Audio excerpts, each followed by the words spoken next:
Merci Dominique, merci à toi pour cette invitation et à Colette et Michel de m'accueillir aussi ici, dans cette superbe abbaye, et puis avec en plus le soutien, la présence des éditions Verdier qui ne sont pas pour rien dans la qualité de la littérature contemporaine, donc c'est un vrai bonheur d'être là. Alors mon propos, lorsque Dominique m'a demandé un sujet que j'étais encore un peu loin de penser à ce que j'allais pouvoir dire ici, je l'ai intitulé « Enjeux et dispositifs des récits contemporains, fiction critique, narration heuristique ». Ça fait très savant tout ça. Je précise quand même qu'il ne s'agit pas du tout de présenter un état de la littérature contemporaine. Sa richesse, sa diversité défie quiconque de le faire. Donc ce serait trop ambitieux de ma part, surtout dans le temps que nous avons là maintenant. Et puis de toute façon, lorsqu'on s'y emploie, et je l'ai déjà fait par 2 fois, l'année dernière notamment avec une anthologie, c'est toujours un résultat un peu frustrant qu'on aboutit parce qu'il y a des œuvres qu'on doit laisser de côté faute de place, il y a celles qu'on n'a pas su repérer, celles qu'on n'a pas eu le temps de lire. Bref, donc on est toujours insatisfait de ce genre d'opération. Et je dirais qu'en plus, pour le coup, les choses sont rendues encore plus complexes aujourd'hui à cause de la grande variété. Alors, variété des genres, bien sûr. On ne peut pas parler de tout à la fois, de la poésie, du théâtre, du roman, du récit, etc., des essais. Mais aussi à cause de la grande richesse, de la grande liberté, je dirais, que la littérature narrative s'est accordée, a su s'accorder depuis peut-être le début du XXIe siècle, la fin du XXe. Et ça, c'est peut-être l'un des enseignements, justement, que m'a fourni le travail produit pour faire cette anthologie l'année dernière. Il m'a semblé pouvoir repérer 2 temps dans l'histoire de la littérature contemporaine. Un premier temps, c'est le temps que j'appellerais originel de cette littérature contemporaine, c'est-à-dire à partir de cette inflexion majeure qui s'est produite à la fin des années 70, début des années 80, lorsque les écrivains s'émancipent de ce qui était devenu peut-être une injonction un peu trop lourde et trop systématique du formalisme théorique, lorsque la littérature était censée, à partir des leçons reçues de la linguistique notamment et du structuralisme, ne plus pouvoir parler que d'elle-même, avec cette fameuse formule de la mise en abîme que vous connaissez très certainement.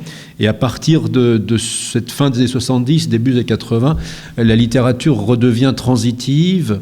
Je joue ici sur une formule qu'avait eue Roland Barthes, qui disait que écrire est un verbe intransitif. On n'écrit pas quelque chose, on écrit. Je pense qu'il avait raison, mais qu'en même temps, il y a aussi ce souci, pour un grand nombre d'écrivains, d'écrire aussi quelque chose, avoir une visée, un objet, qu'ils visent ou qu'ils cherchent à s'approprier dans leur travail d'écriture, et que les deux ne sont pas incompatibles, que justement ce qui est intéressant, c'est l'articulation entre les deux. Et donc c'est autour de ce tournant des années 70-80 que la littérature redevient transitive, je veux dire par là qu'elle se redonne des objets. Elle reparle de l'homme dans le monde, elle reparle des questions du réel, des questions sociales, elle revisite l'histoire. Et sauf que, et c'est là peut-être le trait identificatoire de la littérature contemporaine, c'est que les écrivains, en renouant avec ces objets à dire, ou qu'ils se proposent de dire, qui furent de fait, au cours des siècles certainement, les objets majeurs de la littérature, eh bien, en se redonnant cet enjeu-là, ils ne renouent pas pour autant avec les formes littéraires avérées au cours de l'histoire littéraire qui ont permis d'aborder ces objets.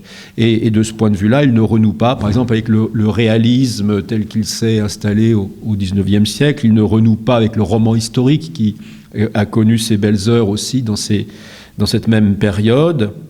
Mais ils cherchent de nouvelles formes, et ils cherchent de nouvelles formes parce que ils héritent à certains égards de ce qu'on a appelé l'ère du soupçon, c'est-à-dire de ce soupçon porté sur les formes traditionnelles, sur les formes académiques de la littérature. Et donc, ils cherchent à produire de nouvelles formes pour se porter eux-mêmes à la hauteur des enjeux qu'ils se donnent. Je pourrais donner quantité d'exemples de cela, mais je me contente ici d'un ou deux. Je pense par exemple à ces 2 livres parus en 1982, L'Excel-Usine de Leslie Kaplan et Sortie d'usine de François Bon.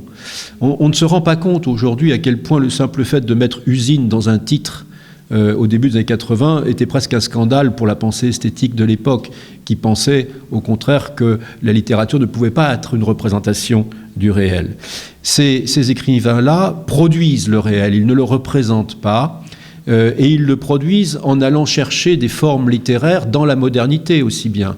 Il est tout à fait frappant de voir, si vous lisez L'Excel-Usine de Leslie Kaplan, qu'il ne s'agit pas d'un roman naturaliste à la Zola, on en est à des lieux, mais que Leslie Kaplan, qui ne construit pas de personnages, qui ne construit pas d'intrigue, qui ne construit pas véritablement de narration dans ce livre, va chercher, pour évoquer l'usine, des modalités expressives qui lui viennent plutôt de ce qu'on appelait alors la poésie textualiste, celle de Jean Dève, celle de Anne-Marie Albiac, celle de Claude Royer-Journoux, ou encore celle de Hoccart, enfin ce qu'on a appelé aussi parfois la poésie grammairienne.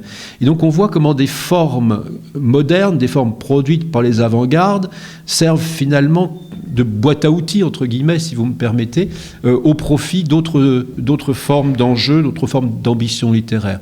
On pourrait dire un peu la même chose à propos de Sortie d'usine de François Bon, qui va chercher des formes du côté de Kafka. Il dit lui-même à la fin de son livre que c'est en lisant Kafka qu'il a trouvé le mode d'approche de cette question de l'usine qui lui importait, et le même François Bon ira chercher du côté de Faulkner quelque chose comme des modèles de monologue pour ses textes ultérieurs, je pense ici à Limite ou à Décor Ciment. Donc on a, voyez-vous, dans ce moment-là, des écrivains qui s'émancipent des théories et des tabous, mais qui en même temps essayent de transiger avec cette exigence dont ils sont les héritiers. De même, on pourrait évoquer la génération antérieure, celle justement des derniers grands formalistes. Je pense ici à Claude Simon, Alain Robbe-Grillet, Sarraute, Pérec, qui ont été ceux qui ont infléchi aussi le cours même de leurs œuvres, mais qui infléchissent ce cours dans le souci préservé d'une fidélité à eux-mêmes. Lorsque Claude Simon écrit l'Acacia, en fait, il réécrit une partie de La Route des Flandres en défictionnalisant son livre, mais dans une modalité d'approche de cette histoire qui est aussi expérimentale pour lui, qui demeure quand même très proche dans le phrasé, dans l'incertitude du texte, de ce qu'il avait produit dans La Route des Flandres. Si vous lisez Enfance de Nathalie Sarraute, qui paraît aussi au tout début des années 80, et si vous le lisez en regard des tropismes qu'elle avait publiés dès 1939, vous verrez dans Enfance la réécriture de textes qui étaient très présents dans les tropismes déjà, de scénettes notamment, et jusqu'à parfois des phrases qui reviennent presque mot pour mot. Et c'est comme un travail de relecture que les écrivains fournissent sur eux-mêmes.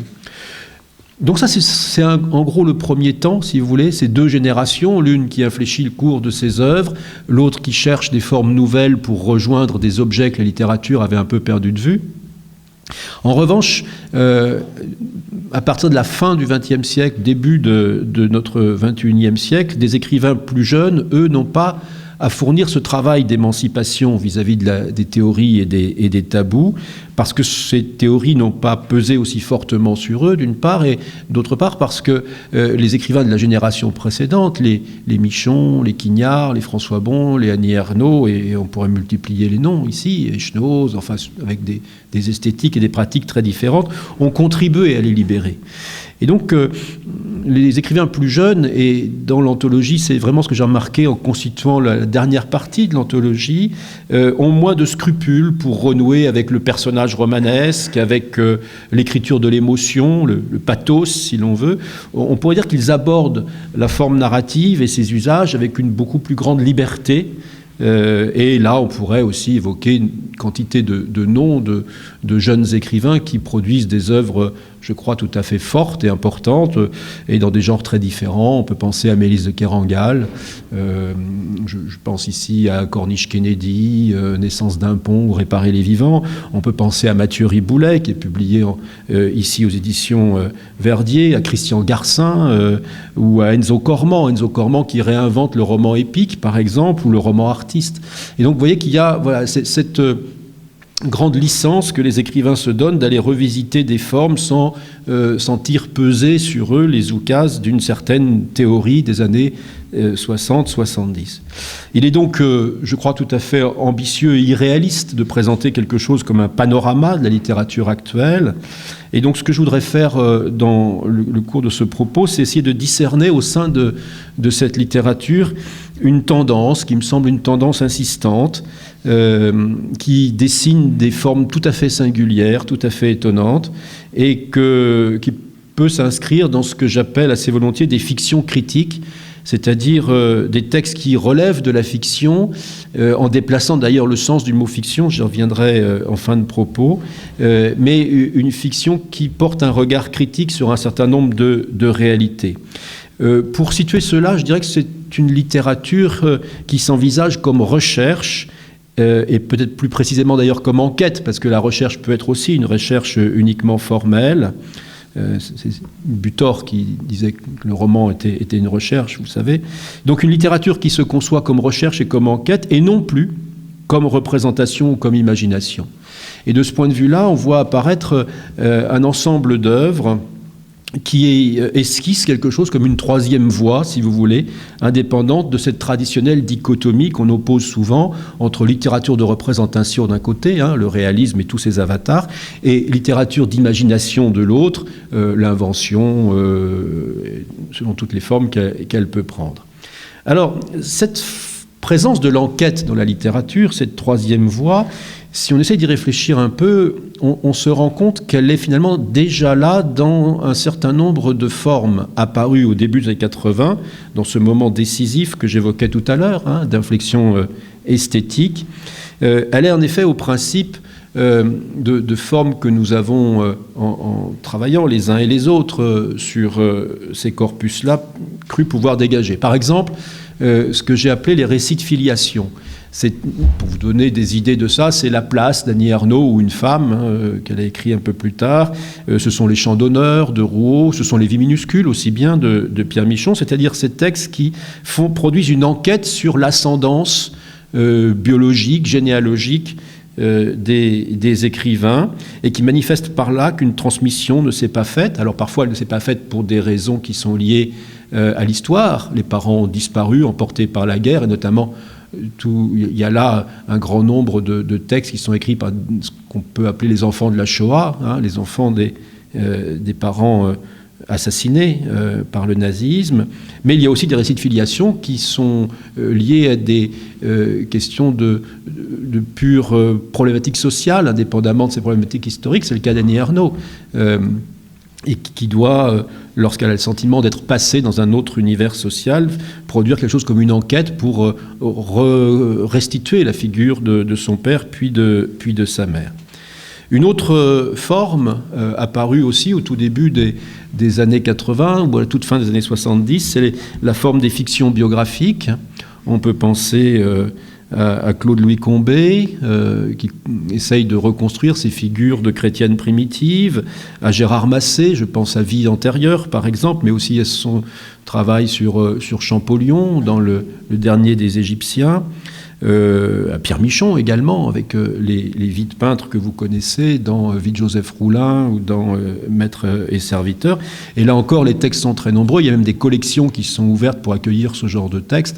Je pense à la collection L'un et l'autre, aux éditions Gallimard, qui a notamment publié Rimbaud le fils de Michon. Une troisième forme d'enquête, c'est aussi l'enquête sur l'histoire, avec un écrivain comme Didier Deninx, je pense à Meurtre pour mémoire, mais aussi à d'autres textes de Didier Deninx, qui revisite des zones un peu obscures, oubliées ou tues de l'histoire, que ce soit l'histoire des guerres, que ce soit l'histoire coloniale, que ce soit toutes sortes d'aspects historiques qu'on laisse un peu dans l'ombre du 19e siècle ou du 20e siècle, mais aussi parfois des enquêtes sur des périodes beaucoup plus anciennes. Pensez à l'œuvre d'Alain Nadeau qui produit une enquête sur l'invention du zéro, dans l'archéologie du zéro, une enquête sur les écritures, l'apparition des écritures, la première bibliothèque, enfin ce genre de choses. Et donc toutes ces formes, récits de filiation, fiction biographique, nouvelles écritures de l'histoire, qui prennent la forme de ce que je propose d'appeler le roman archéologique, c'est-à-dire que c'est à partir d'ici qu'on enquête sur hier et non pas un roman chronologique de l'histoire, eh bien tout repose sur finalement une pratique de l'enquête à l'intérieur de la fiction. Et donc ma question serait de savoir ce qu'il en est aujourd'hui. Et tout de suite on constate que ces formes que je viens d'évoquer, récits de filiation, fiction biographique, romans archéologiques de l'histoire, n'ont pas cessé de se développer depuis le début des années 80. Chaque rentrée littéraire, chaque année apporte son nouveau contingent d'œuvres que l'on peut situer dans cette filiation-là. Je ne prends que quelques exemples pour vous en donner idée, mais on pourrait citer des dizaines et des dizaines d'œuvres dans chacune de ces rubriques. Du point de vue des récits de filiation, je pense à Atelier 68 de Martine Sonnet qui évoque son père forgeron aux usines Billancourt, est paru l'année dernière Un bon fils de Pascal Bruckner qui évoque ce père dont l'idéologie est quand même singulièrement suspecte, ou pour ne pas oublier nos prix Nobel, pensez à l'Africain de Le Clésio qui est aussi une évocation de son père à travers des objets, des photographies. Du côté des fictions biographiques, je voudrais penser à ce qui me paraît une œuvre vraiment tout à fait admirable de Patrick Deville, qui a commencé avec Pura Vida, qui se poursuit cette année avec Viva, qui évoque la vie de Trotsky et celle de Malcolm Lowry, par exemple, après avoir évoqué celle de Yersin dans Peste et choléra. Vient de paraître aussi Le météorologue d'Olivier Rollin, sur la figure d'un scientifique russe déporté dans les camps du Goulag. À propos de Russes, on peut penser aussi à Limonov de Carrère. Enfin, vous voyez que ce genre de forme littéraire continue de se développer avec un grand succès. Et du côté du roman archéologique, où on pourrait inscrire Dora Bruder de Modiano, puisque je parlais de prix Nobel, il y a un phénomène tout à fait singulier, et j'en redirai un mot dans le cours de mon propos qui se produit là depuis l'année dernière, c'est que les historiens eux-mêmes se mettent à emprunter aux écrivains qui l'ont initié cette forme littéraire du roman archéologique. On voit ça dans ce livre de Ivan Jablonka qui s'appelle « L'histoire des grands-parents que je n'ai pas eus », où l'historien produit une enquête sur ses propres grands-parents, ce qui est déjà un peu singulier de la part des historiens. Il le fait en écrivant à la première personne, deuxième singularité, et il le fait, et j'en donnerai quelques exemples, en recourant à des méthodes qui se sont inventées sous la plume des écrivains et qui ne sont pas très orthodoxes aux yeux des historiens. Je pourrais aussi ajouter d'ailleurs que ces formes non seulement continuent de se développer, mais qu'elles ont un succès de plus en plus net aussi auprès du grand public. Elles sont reprises en compte par des écrivains plus académiques, plus traditionnels ou plus grand public. Elles sont même prises en compte aussi par le cinéma. Pensez simplement au succès des biopics, de tous ces films biographiques qui apparaissent sur nos écrans. Deuxième constat, non seulement ces formes se perpétuent, se développent, mais elles se diversifient et elles s'intéressent aussi à d'autres objets que les ascendants, les figures attestées de l'histoire, mais elles interrogent désormais avec beaucoup d'acuité le présent, le réel, les réalités sociales, si vous voulez, comme elles avaient d'ailleurs commencé de le faire aussi pour tout un ensemble d'œuvres tout à fait identifiables qui s'étaient intéressées aux faits divers. Pensez à L'Adversaire de Emmanuel Carrère ou à celui qui s'appelle justement Un fait divers de François Bon. Alors nombreux sont effectivement aujourd'hui les livres et à certains égards le terme de roman qui perdure pour les désigner n'est peut-être pas le meilleur. Il faudrait peut-être plus parler de récit, parce que ces textes n'offrent rien qui soit véritablement romanesque, enfin qui relève de la catégorie du romanesque. Donc nombreux sont des livres qui aujourd'hui substituent à une histoire imaginaire une expérience qui est une expérience d'observation, d'enquête, d'investigation. Et le texte donné à lire, alors, n'est pas le résultat de cette enquête ou de cette observation, mais c'est le mouvement même de l'expérience, le mouvement même de l'enquête, de sa difficulté, de ses errements parfois, de ses recherches, les réflexions qu'elle suscite, et non pas l'histoire que l'on peut produire après avoir accompli l'enquête. Ce sont des œuvres, je disais, on a du mal à les appeler romans parce qu'elles s'installent un peu en dehors, en marge des genres répertoriés. Elles cherchent, je dirais, de nouvelles voies pour faire apparaître les intensités latentes des phénomènes qu'elles abordent. Ambition pour laquelle, finalement, aussi bien le discours de l'essai leur paraît insatisfaisant que la pratique du roman. L'essai, en effet, reconduit des approches qui sont souvent déjà entérinées par ailleurs, mais qui sont surtout exclusivement discursives. Or, ces œuvres font le détour de la fiction, et donc le discours n'est pas leur mode d'être principal. D'autre part, le roman, lui, contribue d'être tributaire de ces esthétiques de la représentation avec lesquelles elles entendent rompre. Et du coup, les écrivains dont je parle inventent ainsi une forme singulière, indécidable, irréductible au roman compris comme genre de la fiction narrative et à l'essai compris comme genre littéraire du discours. Alors vous vous dites, ben oui, mais de quoi est-ce qu'il nous parle là? Donc je vais vous donner une série d'exemples. Ça prend un peu la forme d'un inventaire, ce qui n'est pas très adroit dans une conférence. En général, on nous déconseille fortement de le faire.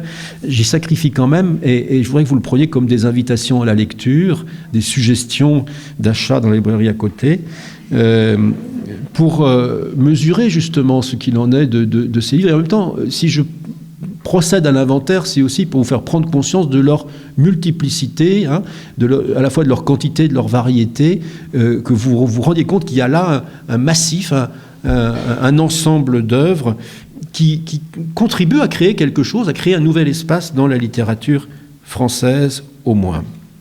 Alors, je les ai classés un peu par rubrique, si l'on veut, avec toute, comment dire, la prudence qu'il faudrait avoir pour ce classement, parce qu'il en est de nombreuses de ces œuvres qui pourraient relever de plusieurs de ces rubriques. Mais c'est pour essayer de vous donner un peu une représentation de l'ensemble. Alors d'abord, on rassemblerait tout ce qui relève du recueil de formes de paroles. Alors, quel que soit le lieu où sont développées ces formes de paroles. Exemple, les paroles développées dans les audiences des étrangers sans papier, des tribunaux de grande instance. C'est ce que fait Marie Cosnet dans le tribunal de grande instance de Bayonne, en allant écouter ces audiences où on délibère pour savoir si ces étrangers sans papier seront reconduits à la frontière, placés en centre de rétention, etc. Mais ça peut être aussi au sujet de violences historiques, qu'elles soient subies ou perpétrées. Pensez au texte de Jean Hatzfeld sur une saison de Machette, sur les marais rwandais, et sur le même Rwanda, d'ailleurs, le travail du Belge Jacques Décuvellery et de son groupe de théâtre qui faisait venir sur la scène une Rwandaise qui témoignait de son expérience. C'était Yolande Makagasana qui était là et qui, au milieu de ce qui était quand même aussi un agencement de théâtre, venait apporter une parole finalement presque comme un témoignage sur une scène de tribunal. Et du coup, le lieu même s'en trouvait hésitant entre le tribunal et le théâtre. Pensez aussi aux travaux de Ritipan ou de Patrick Deville sur le Cambodge et sur les Khmers rouges. Mais ces paroles peuvent être aussi recueillies dans des ateliers d'écriture en faveur de populations désocialisées ou de prisonniers. C'est ce que fit François Bon dans Prison, justement, ou dans C'était toute une vie.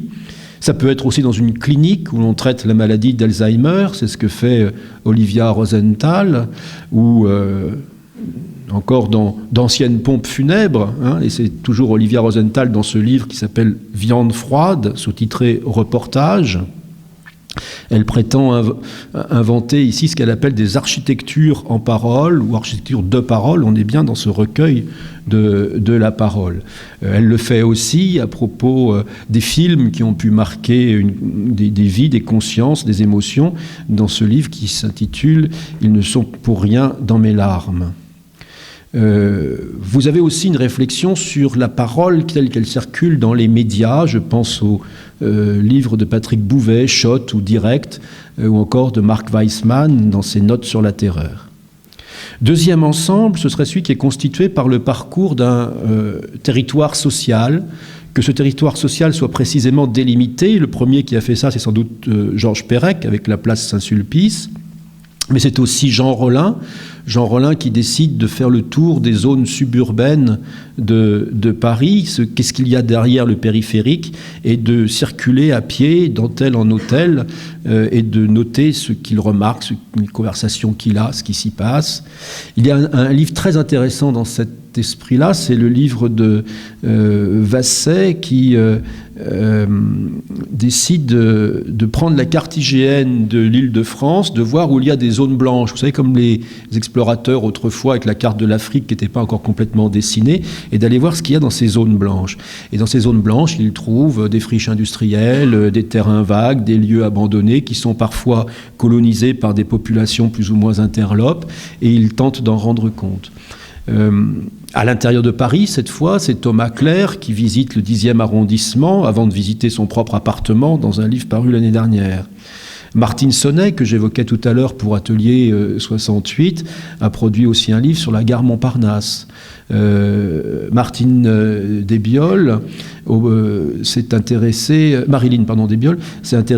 aux habitants d'une cité du sud de la France, vers Marseille, promise à la destruction, dans un livre qui s'intitule « C'est pourtant pas la guerre ». Et c'est à la fois un livre d'entretien, elle recueille la parole des gens, mais elle s'intéresse aussi aux lieux. Et je pourrais encore évoquer Bruce Bégou et son intérêt pour les motels, Arnaud Bertina, Éric Chauvier, Didier Deninx pour aussi les périphéries ouvrières de la région parisienne, ou très récemment le livre d'Annie Ernaux, « Regarde les lumières, mon amour », qui évoque le supermarché. Des territoires plus amples, cette fois, ce peut être la France tout entière, pour Jean-Christophe Bailly ou pour Michel Chailloux, ou bien des trajets spécifiquement circonscrits, comme François Maspero dans le train de banlieue, Julio Cortázar sur l'autoroute, Marc Auger dans le métro, ou François Bon dans le train de Paris à Nancy, dans Paysage Fer, qui reparaît ces jours-ci. Un troisième ensemble serait constitué par des investigations sur des cas, qu'il s'agisse de cas qui donnent lieu à des faits divers. J'évoquais tout à l'heure l'adversaire de Emmanuel Carrère, vous savez, sur ce Jean-Claude Roman qui s'est fait passer pendant 18 ans pour un médecin alors qu'il ne l'était pas, avant de vouloir faire disparaître son mensonge en tuant tous ceux qui l'entouraient, ses parents, ses enfants, sa femme, son chien et lui-même, sauf que lui, il s'est raté.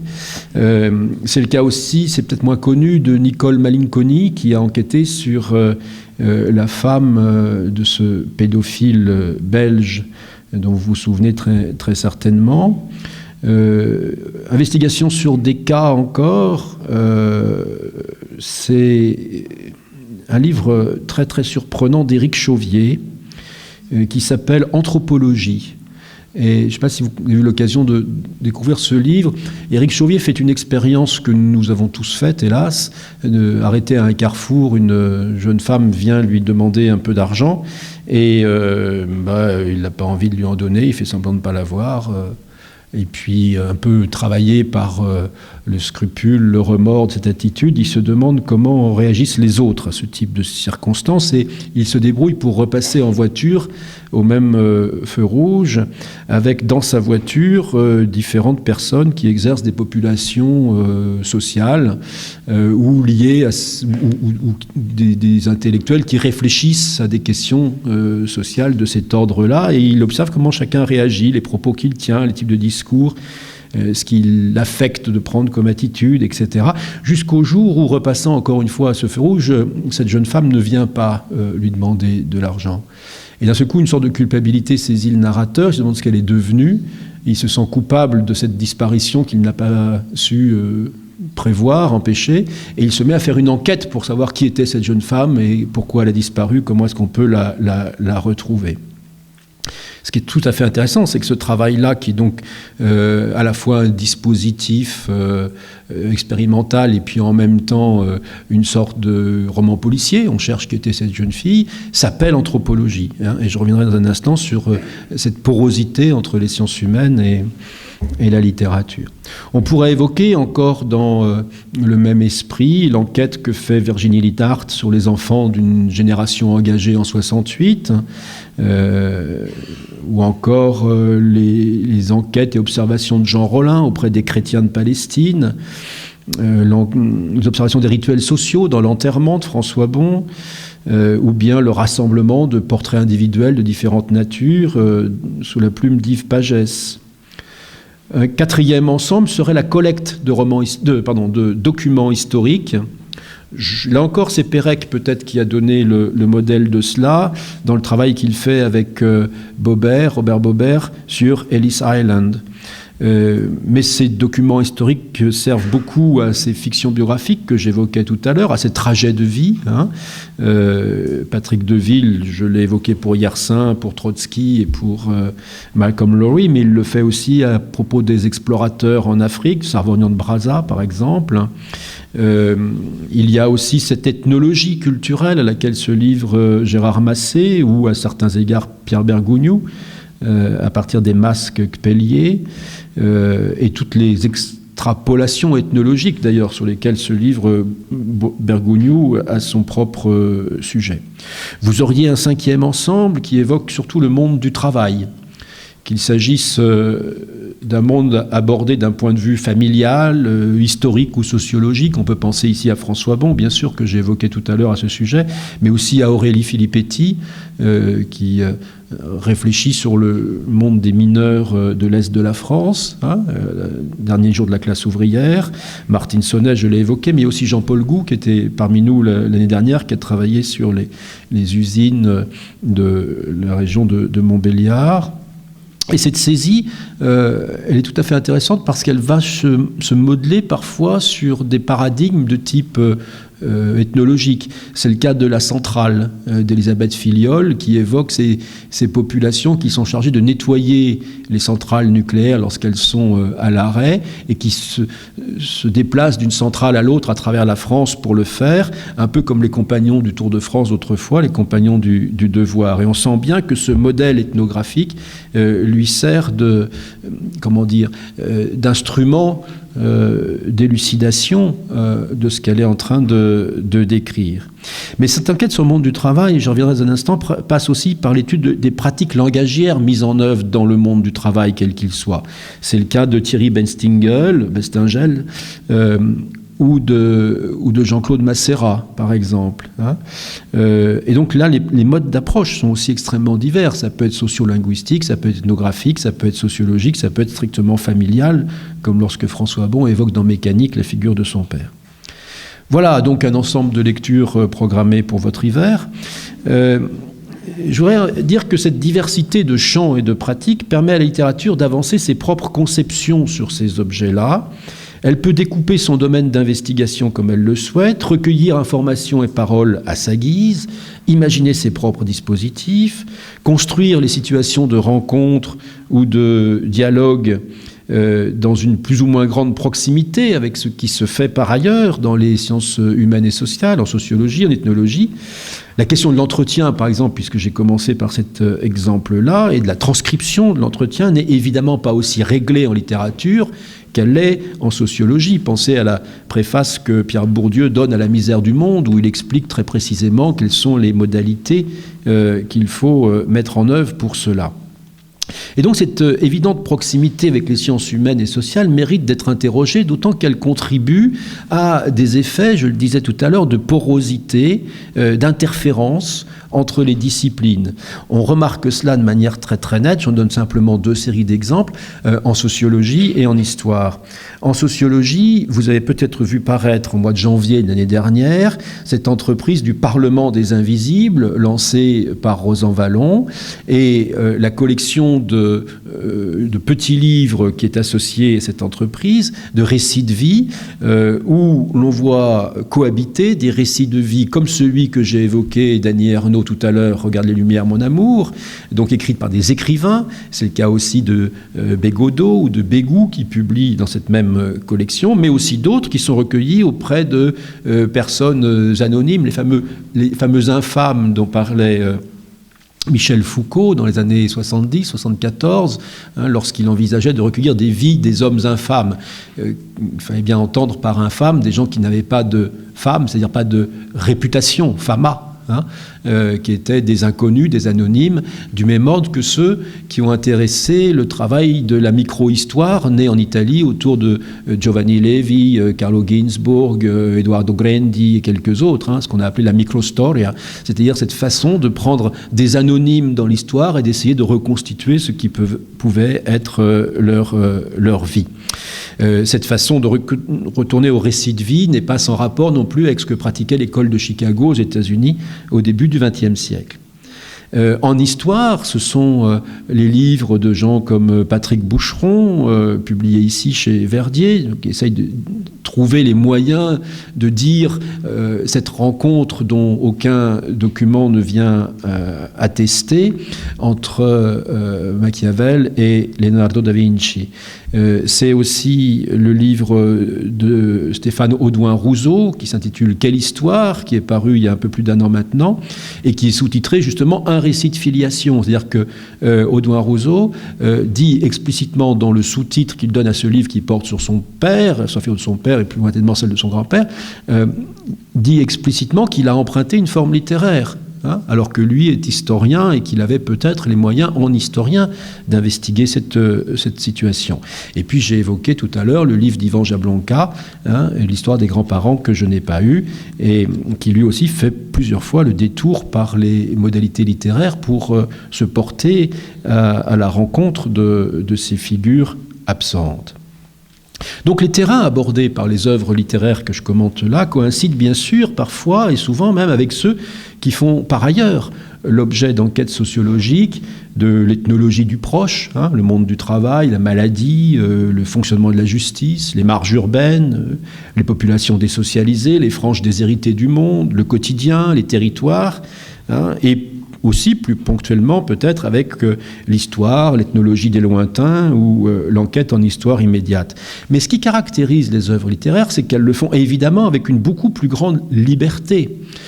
Pensez, pour avoir un modèle de ça, la grande différence qu'il y a entre les réflexions de Georges Perec sur ce qu'il a appelé lui-même l'infraordinaire et puis le type de travail beaucoup plus structuré que produisent des sociologues et philosophes comme Henri Lefebvre ou Michel de Certeau sur cette même question du quotidien. Alors cette nouvelle manière littéraire d'aborder le réel, me dira-t-on, n'est pas si nouvelle que cela. Il y a des antécédents littéraires. Du côté de l'enquête naturaliste, on a publié les carnets de Zola qui allaient faire des enquêtes avant d'écrire ses romans. C'est dans la collection Terre humaine chez Plon. On a connu les écrivains reporters des années 30. On a connu aussi Truman Capote et ce qui s'est appelé aux États-Unis la non-fiction novel. Mais si ces pratiques d'aujourd'hui recroisent parfois ces antécédents littéraires, elles ne s'y résorbent pas, notamment parce qu'elles mettent en œuvre des dispositifs cognitifs spécifiques, entièrement neufs, si bien qu'elles sont parfois proches, effectivement, du travail de terrain des ethnologues, ce que les ethnologues appellent le fieldwork, de l'enquête sociologique, de la recherche historique, voire du journalisme d'investigation, mais elles s'en distinguent en ce qu'elles sont en même temps résolument littéraires. Non pas au nom d'une forme de supériorité de la littérature vis-à-vis de disciplines qui se sont émancipées d'elle à la fin du XIXe siècle, mais au nom d'une spécificité de saisie littéraire de ces phénomènes qui passe par la dimension subjective de l'approche et puis qui passe surtout par le travail de la phrase, le travail de la phrase, du phrasé de ces textes qui est lui-même souvent en plus l'objet d'une réflexion métalittéraire à l'intérieur du texte, c'est-à-dire que l'écrivain s'interroge sur la phrase qu'il utilise. L'exemple majeur de ça, les exemples majeurs, on peut les prendre déjà dès le début de cette période de la littérature contemporaine, lorsque Annie Ernaux décide d'utiliser cette phrase tout à fait singulière qu'elle appelle l'écriture neutre, proche d'une forme d'écriture blanche à certains égards, ou lorsque, à la fin des Vies minuscules, Pierre Michon s'interroge sur le style qu'il a employé, qui est peut-être au contraire un style trop élaboré, trop rhétorique. Il y a aussi, de la part de ces écrivains, parce que c'est leur objet, parce que c'est leur outil, une attention très fine aux usages de la langue, Et puis, ce serait un troisième point, de très nombreuses références à toute une bibliothèque littéraire. Et donc, dans ces œuvres-là, cohabitent, en fait, des concepts et des pratiques, des modes de saisie qui sont effectivement issus des sciences humaines et sociales. Annie Ernaux travaille avec la notion d'habitus, qui a été popularisée par Pierre Bourdieu. C'est le cas de François Bon aussi, à certains égards. Martine Sonnet, que j'évoquais tout à l'heure, travaille avec la notion d'éthos. Son père est un taiseux, comme sont des taiseux la plupart des ouvriers des années 50, qui ne disaient rien sur leur métier lorsqu'ils rentraient à la maison. Il y avait une séparation radicale entre le métier et la famille. Et donc ils font appel, effectivement, ces écrivains, à des connaissances sociologiques, ethnologiques, historiques, géologiques, philosophiques. On pourrait prendre presque comme exemple ici Pierre Bergougnoux, qui les rassemble toutes. Mais ils font aussi, et c'est ça qui est intéressant, cette articulation dans leurs textes, ils font aussi référence à des œuvres littéraires de notre héritage, du patrimoine, si l'on veut. Et ce point est tout à fait essentiel, parce que ces œuvres, par là même, excèdent le souci esthétique et le seul goût pour une forme d'intertextualité. Le recours aux œuvres littéraires qu'elles pratiquent tend à compléter ou se substituer à celui au recours au concept opératoire que j'évoquais à l'instant. C'est ainsi, par exemple, que pour juger ce qui se passe au tribunal de grande instance de Bayonne, Marie Cosnay choisit des passages des tragédies antiques qui lui donnent une lucidité particulière sur les modalités opératoires de la justice française actuelle. François Bon aussi utilise des références aux tragédiens antiques pour traiter de questions qui sont de notre quotidien le plus banal. On trouve sous la plume de Jean Rollin des références à Homère, à Flaubert ou à Malaparte. Pensez c'est le cas dans Un chien mort après moi, par exemple. Chez Patrick Deville, on va croiser à la fois Plutarque, qui a donné le modèle des vies parallèles, mais aussi Rimbaud. Il utilise les romans de Conrad et de Malraux pour essayer de comprendre comment ont pu vivre les explorateurs qu'il évoque. Philippe Vasset, que j'évoquais tout à l'heure à propos de son livre blanc, inspecte ces zones non identifiées de la région parisienne à l'aide des textes de Julien Gracq, des textes géographiques de Julien Gracq et parfois à l'aide de ceux de Claude Simon ou de Pérec. Et donc on voit que la littérature, là, devient le support d'une fonction élucidante dans l'approche du réel. Et ça, évidemment, ce n'est pas du tout le cas dans les sciences humaines et sociales. Finalement, cette confrontation entre ces pratiques littéraires que j'évoque et les réflexions qui sont suscitées en sciences humaines et sociales au sujet du travail de terrain permet d'adresser à l'œuvre littéraire des questions qui reconfigurent aussi bien les problématiques de son rapport au réel que celles du point de vue narratif et de la subjectivité. Finalement, au-delà des procès en subjectivisme dont la littérature s'est trouvée l'objet, on peut considérer que l'écrivain développe une observation participante d'une nouvelle nature, et c'est évidemment là que les choses deviennent extrêmement intéressantes. Je voudrais essayer de le montrer, mais avant d'y venir, je voudrais quand même faire une petite digression pour souligner que plusieurs des auteurs que j'ai mentionnés exercent des professions en sciences humaines et sociales. C'est le cas de Marc Auger, c'est le cas d'Éric Chauvier, c'est le cas de Martine Sonnet, c'est le cas de Bruce Bégou. Ou bien même, de manière parallèle à leur activité d'écrivain, des pratiques de journalistes. C'est le cas de Jean Rollin ou de Jean Hatzfeld, ou même de documentaristes. J'ai parlé de Virginie Linhart et même d'Emmanuel Carrère, d'ailleurs. Ce qui contribue bien sûr à brouiller les distinctions qu'on peut faire entre toutes ces disciplines et la littérature. Mais du coup, cela rend encore plus nécessaire, je dirais, l'étude. Alors l'étude pour nous autres universitaires et vous autres étudiants, mais aussi pour les lecteurs qui ne sont pas dans ces domaines-là spécifiques, non pas l'étude, mais l'attention à tous ces procédés littéraires qui sont à l'œuvre dans les textes. Et on peut se demander d'ailleurs à certains égards ce que signifie pour un grand nombre de chercheurs en sciences humaines et sociales d'avoir recours à ces disciplines, ces modalités littéraires. Et donc, c'est ce que je voudrais aborder maintenant pour terminer en évoquant les méthodes et les dispositifs qui sont déployés dans ce genre de texte.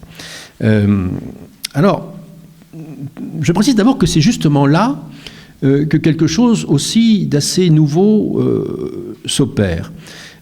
Lorsqu'on réfléchit à la manière, à ce à quoi la littérature a pu servir pour les sciences humaines et sociales, ou pour les disciplines du savoir, avant que les sciences humaines et sociales ne s'appellent ainsi, c'est-à-dire avant la fin du XIXe siècle, on voit qu'en gros, je caricature, je vais très vite, mais c'est pour simplifier un peu la donnée, que la littérature a surtout servi, en gros, jusqu'au XVIIIe siècle, d'ornement au discours du savoir. Et c'était finalement un usage rhétorique de la littérature. À partir du XIXe siècle et dans le cours du XXe siècle, l'usage que les sciences humaines et sociales font de la littérature est d'un autre ordre. Il s'agit, et c'est très très net par exemple pour les historiens, d'interroger les modalités d'agencement narratif du récit. Comment est-ce que l'historien va produire son récit? Et pour produire son récit, il a recours aux réflexions narratologiques, si l'on veut, qui sont issues de la littérature. Aujourd'hui, il me semble que ce rapport littérature-sciences humaines se joue sur un tout autre plan, qui est justement celui des dispositifs expérimentaux et des méthodes heuristiques. Alors, je commence par les méthodes. J'en évoquerai quelques-unes. Je crois que mon inventaire n'est pas complet, mais c'est pour vous donner un peu idée de ce que j'entends par là. D'abord, un premier point, c'est que les œuvres littéraires contemporaines ont ceci de très particulier qu'elles produisent une énonciation explicite de leurs hypothèses. Elles ne prétendent pas apporter un savoir d'autorité, un savoir constitué, un savoir circonscrit, mais elles font la part de l'ignorance. C'est déjà Claude Simon qui disait que, contrairement au roman du XIXe siècle, le roman du XXe siècle était un roman du non-savoir. Eh bien, ce non-savoir est présent dans le texte, il est présent comme tel dans le texte. Et on voit aussi bien, je ne sais pas, penser au début de Rimbaud le Fils, Michon émet des hypothèses sur Rimbaud, ça commence par 2 pages, que si j'avais eu le temps, je vous aurais fait entendre en les lisant, et ça se termine par « on n'en sait rien ». Eh bien voilà, le livre nous dit qu'il ne sait pas, et il l'avoue, il ne cherche pas à dissimuler cette ignorance sous un pseudo-savoir. C'est aussi le cas dans l'adversaire de Carrère que j'évoquais tout à l'heure.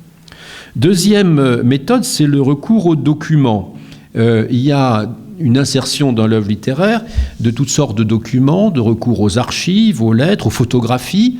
Pensez à l'œuvre de Sebald en Allemagne ou encore à celle d'Éric Vuillard qui est présent, qui sera bientôt présent parmi nous et qui pratique aussi cela. Et ça donne lieu à toute une littérature documentaire sur laquelle justement Olivia Rosenthal a eu l'occasion de réfléchir assez abondamment. Une troisième pratique, c'est le recours aux approximations. Par approximation, j'entends l'idée d'approche de l'objet. Alors, on est face à un objet insaisissable, par exemple le récit absent d'une personne qu'on évoque, comme ses grands-parents disparus dans les chambres à gaz. Comment restituer leur histoire?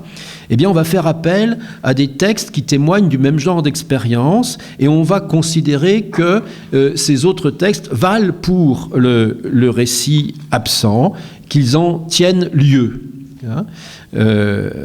Et ça, c'est tout à fait frappant, y compris dans le livre d'Ivan Jablonka que j'évoquais tout à l'heure.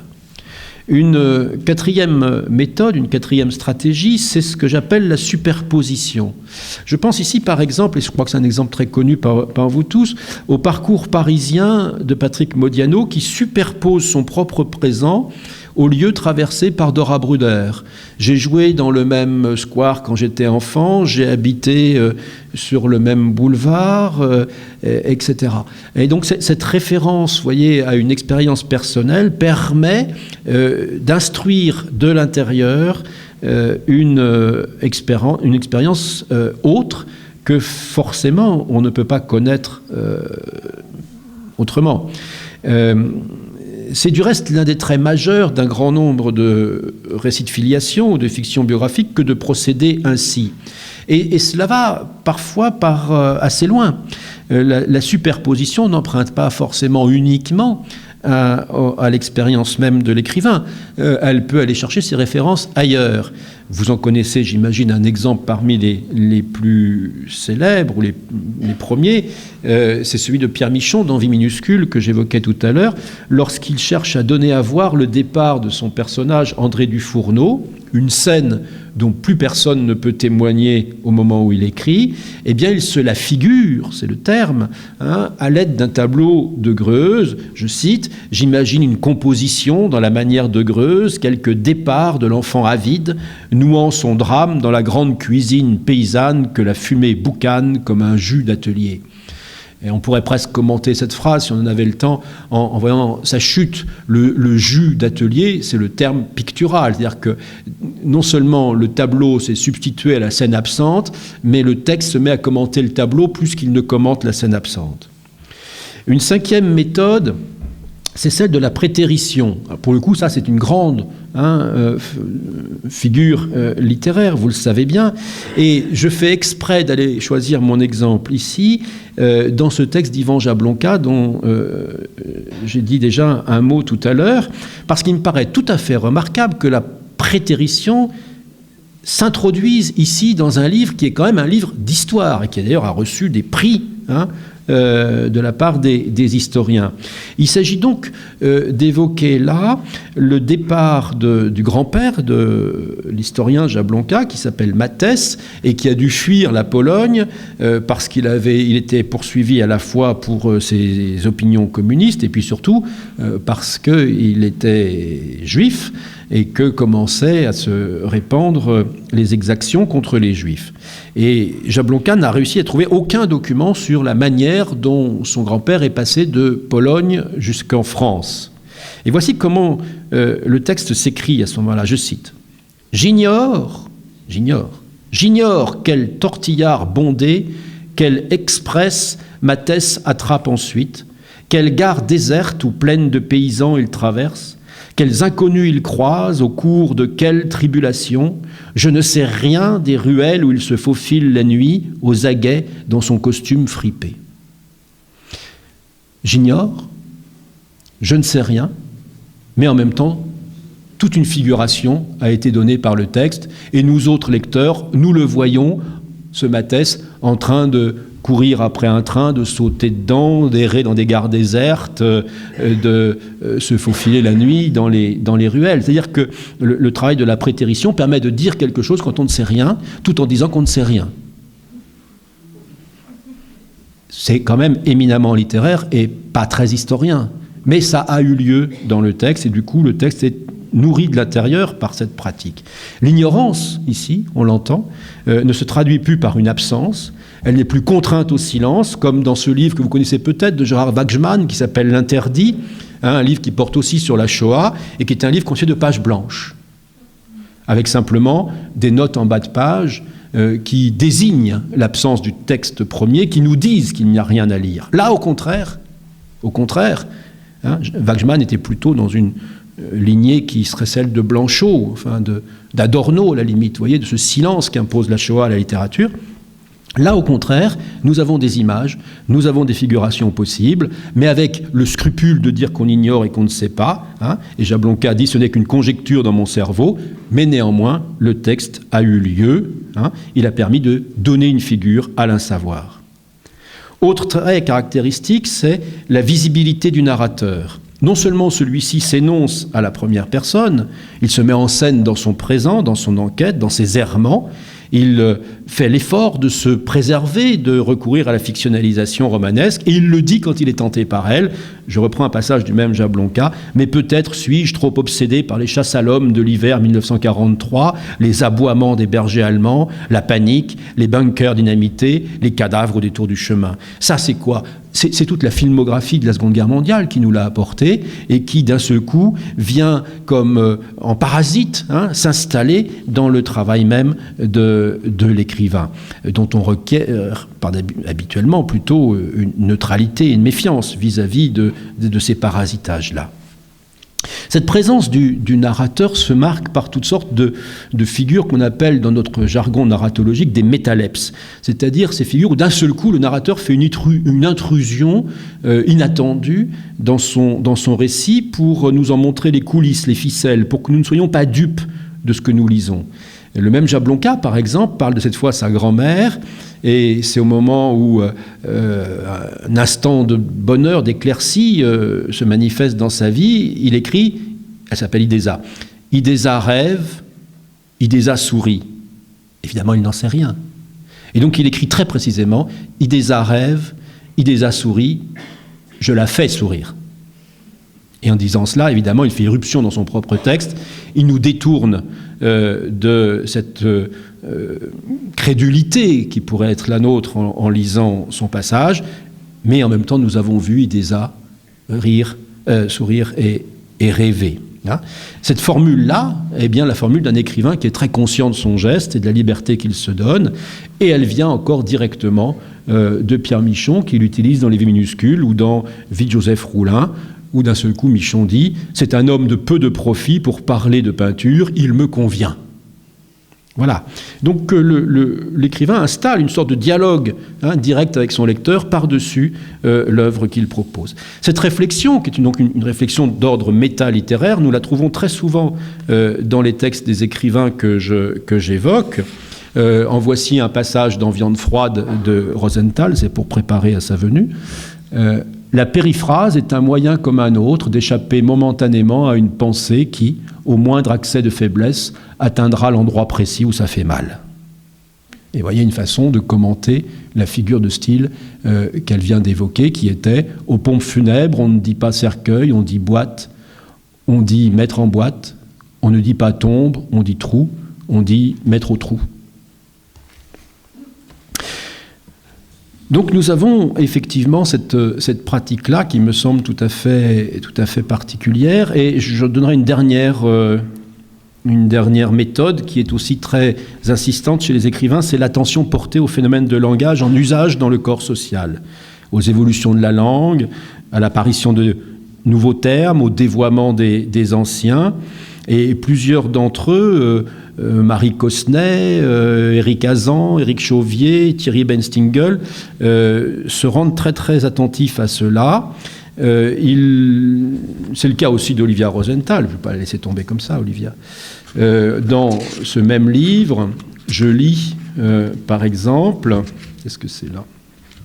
Oui. Le commun des mortels n'a besoin d'aucun lexique pour se promener sur un chantier. Le commun des mortels ne connaît pas les termes techniques que les employés du bâtiment utilisent. Le commun des mortels se satisfait de ce qu'il voit et préfère même parfois ne pas comprendre l'usage de telle ou telle machine. C'est tellement plus poétique. Le commun des mortels pense que la poésie, la connaissance ne font pas bon ménage, surtout lorsqu'il s'agit de la connaissance travaux publics. Le commun des mortels oublie le bruit, le froid, la dureté du milieu au profit de la méditation artistique. Bon, voilà un exemple qu'il faudrait lire en regard des termes techniques qui sont mis en usage dans ce livre. Et souvent, les écrivains vont même jusqu'à prendre comme modèle d'interrogation du langage que nous imposent un certain nombre d'institutions aujourd'hui, l'exemple du philologue Victor Klemperer dans LTI, la langue du Troisième Reich, où ce philologue voyait certains mots devenir illicites à l'époque de la montée du nazisme, d'autres apparaître pour désigner les choses. Et on sait bien que quand on nomme autrement le monde, eh bien forcément on produit une autre conscience du monde et peut-être même une autre idéologie. Je lis un passage là d'un roman de Thierry Benstingel, un récit de Thierry Benstingel qui s'appelle justement « Retour aux mots sauvages », pour vous faire entendre cette attention au langage. Retour brutal aux mots sauvages, se défenestrer, le verbe. Ah oui, peut-être j'aurais dû vous préciser qu'il s'agissait d'un texte qui a été inspiré par les suicides à France Télécom, où travaille d'ailleurs Thierry Benstingel.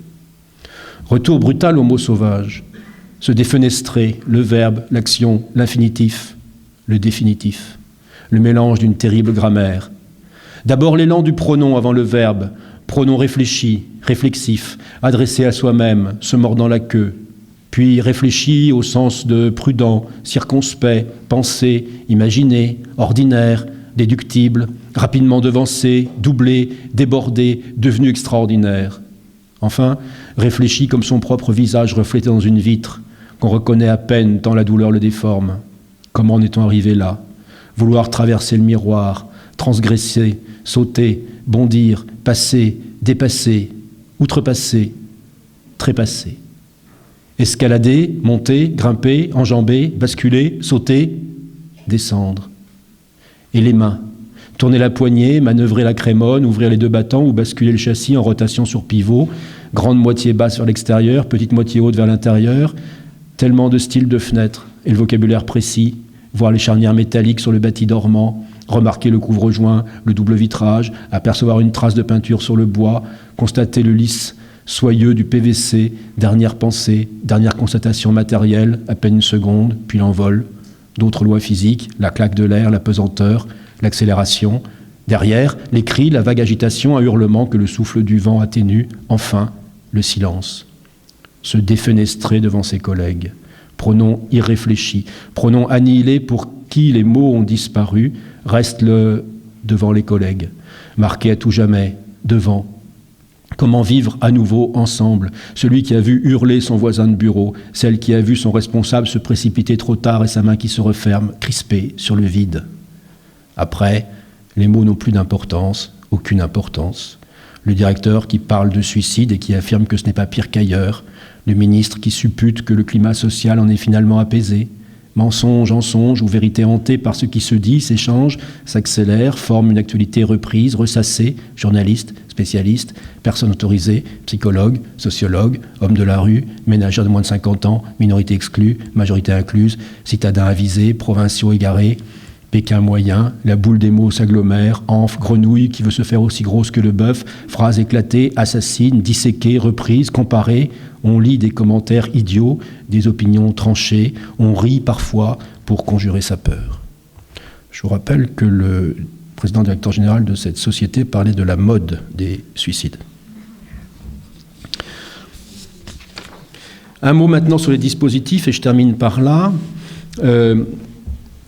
Bon, là, cela va finalement de la simple observation, de prise de notes. Je pense à l'exemple que je donnais de Marie Cosnet au tribunal de grande instance, à ce que l'on s'impose à soi-même lorsque Jean Rollin décide de faire le tour de Paris de l'autre côté du périphérique, à pied et en changeant d'hôtel à chaque jour dans ce livre qui s'appelle Zone.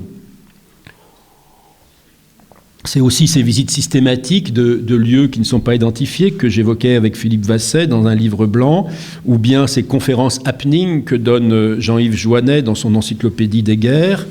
C'est ce dispositif que j'ai évoqué d'Éric Chauvier dans Anthropologie, ou bien ce travail de recueil et de composition des architectures de parole que fait Olivia Rosenthal. Et à propos de dispositif, vous avez dans le programme même pour aujourd'hui un extrait de son dernier livre où elle parle de stratagème. Ces dispositifs sont parfois très proches de ceux qui sont déployés aussi dans le domaine plastique. On peut penser à ce que fait Sophie Calle lorsqu'elle se fait suivre par un détective qui prend des photos et elle a finalement accès ainsi à sa vie objectivée de l'extérieur. Ou lorsqu'elle s'impose au contraire de suivre quelqu'un. Lorsqu'elle fait des itinéraires et qu'elle se met dans un certain nombre de situations pour créer une expérience, pour avoir l'expérience d'expérience qu'elle n'a pas finalement. Cela vient d'une pratique des arts plastiques qui a été, je pense, inaugurée par Joseph Beuys en 1974 dans cette entreprise intitulée I Like America and America Likes Me, où Beuys, invité à faire une exposition aux États-Unis, est arrivé en avion, a demandé qu'on l'emmène directement dans une cage où il s'est enfermé avec un coyote. Et il est resté avec cette cage dans ce coyote un certain temps, se faisant livrer la presse économique américaine, sur laquelle d'ailleurs le coyote se soulageait. Et puis ensuite, il est sorti de la cage, il est reparti en Europe, il n'a pas dit un mot. Bon, c'est typiquement un happening d'art plastique, mais finalement, ce n'est pas si loin de ces dispositifs que les écrivains inventent à leur tour, sauf que eux en disent plusieurs mots. C'est dire donc que la question de la forme est aussi essentielle à ces œuvres, mais que c'est une forme à chaque fois qui a une visée, qui a un enjeu et qui n'est pas une forme travaillée par elle-même. Une exigence donc qui joint le scrupule, je dirais, éthique au sens esthétique. On pourrait parler à cet égard d'une morale de la forme en reprenant la formule qui avait été avancée par Barthes. Et du coup se pose aussi la question, puisqu'il s'agit ici de morale et d'éthique, de savoir comment se règlent en littérature toutes les questions que pose ce genre d'ouvrage, c'est-à-dire les questions d'autorité, de loyauté, de légitimité, de responsabilité, notamment envers les personnes introduites dans les livres. La chose n'est pas simple. Je rappelle ici les procès que François Bon a dû subir de la part des détenus qui s'étaient reconnus dans son livre Prison, ou bien de l'interdiction que Michel Martin avait donnée à Nicole Malinconi de publier leur entretien, et interdiction que Nicole Malinconi n'a pas respectée. On touche là à des questions de réception qui, à leur tour, en ouvrent d'autres. Quel est le statut des savoirs ainsi littérairement produits? Quelle est leur validité aux yeux des chercheurs en sciences humaines? Quelle est leur réception dans le corps social? La diffusion dont bénéficie le texte littéraire, qui est parfois plus large que celle des travaux scientifiques, et qui est en tout cas différente, qui atteint d'autres publics, est-elle favorable à la prise en considération des situations évoquées? Ou bien le fait même que ces littératures, qu'on pourrait dire de terrain, apparaissent au rayon littérature, parfois même au rayon roman des bibliothèques et des librairies, se retournent-ils contre elles, assimilant leur lecture à un simple divertissement sans conséquence? Finalement, on peut dire que ce type d'entreprise repose des questions d'ordre politique. On peut se demander si ces œuvres s'en tiennent à un constat clinique par rapport aux objets qu'elles identifient, et qu'elle laisse au lecteur le soin de tirer ses propres leçons, ou bien que parfois elles transforment leur entreprise en véritable geste critique. Évidemment, c'est ici la question de l'impact sur le corps social qui se pose en effet, et c'est vrai que je crois qu'on touche là à une véritable question politique, à une autre manière d'envisager la question politique dans le champ littéraire, non plus sous les modalités de l'engagement, comme ce fut le cas autrefois, mais sous des modalités complètement inédites. Alors, quel est leur impact politique? Eh bien, je vous laisse le soin d'en juger à votre tour en allant les lire. Merci.